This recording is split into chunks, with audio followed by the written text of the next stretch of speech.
You have the leading candidate for the presidency of the United States being removed from the ballot.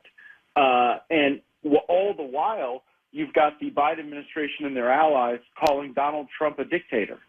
So what dictators do is they remove their opposition from eligibility for consideration in popular elections. And what people who participate in the political process do is offer their candidacies in those elections. So that is really the historical and very concerning moment, unprecedented really, that we've entered into.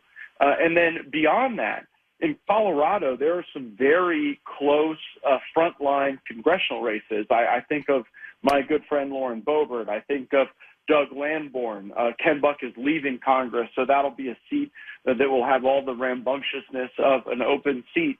And not having Donald Trump on the ballot shapes the electorate in a particular way. It makes it less America first. It makes it less MAGA. It makes it more establishment. It makes it less Republican.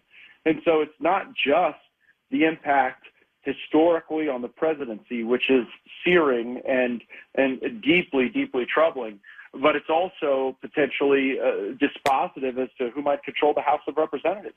There's no question that there are federal equities at play when you have a leading candidate for president removed from the ballot. So I expect that this will be subject to judicial review by the U.S. Supreme Court, and even some of the precedent in Bush v. Gore from 2000 suggests that the rulings of state Supreme Courts aren't the final ruling on matters like this. That when you've got something regarding a presidential election, jurisdiction is inherent with the U.S. Supreme Court. And so I suspect they'll take additional review. And let's hope, Garret, that they reverse this, because what we've seen all over the world is when you start telling people that they can't resolve their political disagreements through the vote, then things turn very ugly, and they divide societies even more, and it leads to a very dark place. We don't want that. We want to resolve our differences through the political process by voting and then respecting the outcome of those elections.